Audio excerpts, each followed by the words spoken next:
حضرت شیخ ابو صالح موسیٰ جنگی دوست علیہ الرحمن ایک نہر کنارے وضو کر رہے تھے کہ پانی کے بہاؤ پر ایک سیب بہتا ہوا آیا۔ بھوک پہلے ہی لگی تھی، سیب کو دیکھا تو اشتہا غالب ہو گئی، سیب اٹھایا اور کھا لیا۔ جب کھا چکے تو معاً خیال آیا کہ یہ تو میرا تھا ہی نہیں، تو جدھر سے پانی آ رہا تھا، بہاؤ جدھر سے تھا، ادھر کو سفر شروع کر دیا۔ تھوڑی دیر چلنے کے بعد دیکھا کہ ایک باغ ہے اور اس میں سیب کے درخت ہیں اور اس کی شاخیں پانی کی طرف جھکی ہوئی ہیں۔ مالک باغ کے پاس گئے، کہا کہ آپ کے باغ کا کوئی ٹوٹا ہوا سیب اور میں کھا بیٹھا ہوں، تو اس کی قیمت مجھ سے لے لیجئے یا مجھے معاف کر دیجئے۔ تو مالک باغ کا نام تھا عبداللہ صومعی، اور وہ بھی زاہد، نیک اور پارسا تھے۔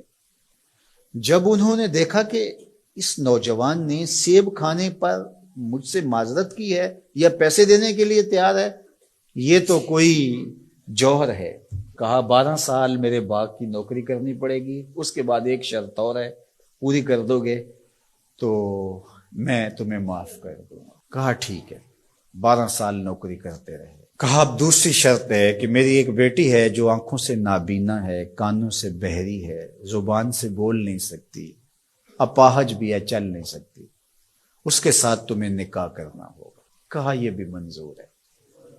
نکاح ہو گیا۔ کہا اس کمرے میں تمہاری بیوی تمہارا انتظار کر رہی ہے۔ جب کمرے میں دیکھا تو ایک صحیح الاعضاء خوبصورت صاحب جمال خاتون منتظر تھی۔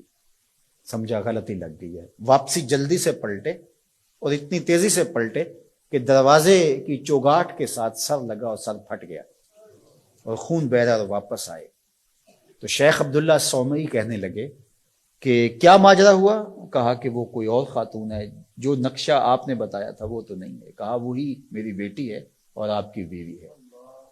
وہ بہری اس لیے ہے کہ آج تک اس کے کانوں نے غیر محرم کی آواز نہیں سنی۔ وہ نابینا اس طرح ہے کہ آج تک اس نے غیر محرم کی شکل تک نہیں دیکھی۔ اپاہج اس لیے ہے کہ وہ غیر محرم کے لیے کہیں چل کے نہیں گئی۔ اسی طرح باقی جو چیزیں بتائی تھی ان کی تعبیر بتائی۔ کہا وہی تمہاری بیوی ہے۔ عبداللہ صومعی کی اس بیٹی جس کا نام ام الخیر تھا اور شیخ ابو صالح موسیٰ جنگی دوست کی بیوی، تو یہ صالح نوجوان اور یہ صالحہ خاتون نکاح کی بندھن میں بندھ گئے۔ اللہ تعالیٰ نے پھر ان کو ایک فرزند عطا کیا۔ اس فرزند کا نام الشیخ السید عبد القادر جیلانی علیہ رحمہ و رضوان تھا۔ اقبال نے کہا تھا سیرت فرزند از امہات، جوہر صدق و صفا از امہات۔ بیٹوں کی بیٹیوں کی سیرتوں کا جوہر ماؤں سے ہوتا ہے۔ باپ کا رزق حلال اولاد پہ اثر انداز ہوتا ہے۔ رزق حلال اگر آپ کی زندگی میں شامل ہو جائے تو پھر اس کا عملی نتیجہ یہ ہے کہ ایک صالح معاشرت کی بنیاد پڑتی ہے اور آپ صالح معاشرت کے ایک بہترین فرد ہوتے ہیں۔ جس طرح رزق حلال نسلوں میں سرایت کرتا ہے اس کی برکتیں، اسی طرح سچائی اگر کسی معاشرے کے اندر پیدا ہو یا کسی فرد کے اندر پیدا ہو تو سچ اپنا راستہ بناتا ہے۔ اگر آپ کی زبان سچ نہیں بولتی اور آپ حلال رزق نہیں کھاتے تو پھر آپ جتنے مرضی نفل پڑھیں، جتنی مرضی عبادتیں کریں، اللہ کی قربت کا تصور بھی نہیں کیا جا سکتا۔ نجات کا راستہ یہ ہے کہ ہم ان دو چیزوں کو اپنی زندگی میں لازم کر لیں۔ اور آج چونکہ 11 ربیع الثانی ہے اور پوری دنیا کے اوپر حضرت شیخ عبد القادر جیلانی علیہ رحمہ و رضوان کا یوم منایا جاتا ہے، اور چونکہ وہ 11 تاریخ کو لوگوں کو جمع کر کے دین سکھایا کرتے تھے، اور ملا علی قاری نے نزہۃ الخاطر الفاطر فی مناقب شیخ عبد القادر میں لکھا ہے کہ آپ کے خطبے میں اجتماع 70 ہزار لوگوں کا ہوتا تھا، اور یہ ہر 11 کو کیا کرتے تھے۔ اس وجہ سے اپنی سہولت کے لیے جس طرح ہم مقرر کوئی دن کر لیتے ہیں کہ ہر پیر کو محفل ہوگی، ہم مقرر کرتے ہیں ہر ماہ کی پہلی تاریخ کو محفل ہوگی، تو انہوں نے یہ دن مقرر کیا تھا۔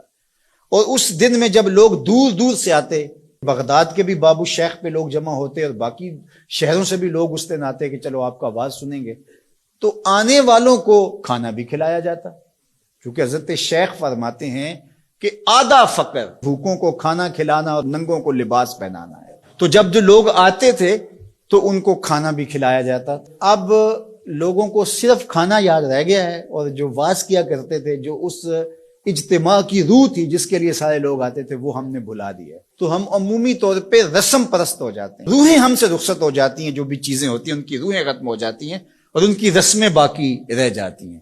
اور یہ ہمارا المیہ ہے شروع سے، بلکہ اقبال نے کہا کہ پورا دین ہی جو ہے وہ ہم نے رسم رکھ لیا ہوا ہے، اس کی روحیں ہم سے رخصت ہو گئی ہے. رہ گئی رسم ازاں روح بلالی نہ رہی، فلسفہ رہ گیا تلقین غزالی نہ رہی، مسجد مرثیہ خواہ ہے کہ نمازی نہ رہے، یعنی صاحب اوصاف وہ حجازی نہ رہے. حضور نے ارشاد فرمایا لا یبق من الاسلام الا اسمہ ولا یبق من القرآن الا رسمہ مساجدہم عامرۃ وہی خراب من الہدی. ایک وقت آئے گا کہ قرآن صرف رسم کے طور پہ باقی رہ جائے گا، اور جو ہے وہ اسلام کا صرف نام باقی رہ جائے گا. مسجدیں زیب و زینت کے لحاظ سے تو آباد ہوں گی، بڑے اونچے اونچے مینار ہوں گے، گنبد اچھے ہوں گے، قالین اچھے بچھے ہوں گے، دیواریں منقش ہوں گی، یہ سب کچھ تو ہوگا، لیکن نمازیوں سے خالی ہو جائیں گے، ہدایت کے نور سے خالی ہو جائیں گے. تو آج یہی ماجرا ہے کہ ہر چیز کی رسم باقی رہ گئی ہے.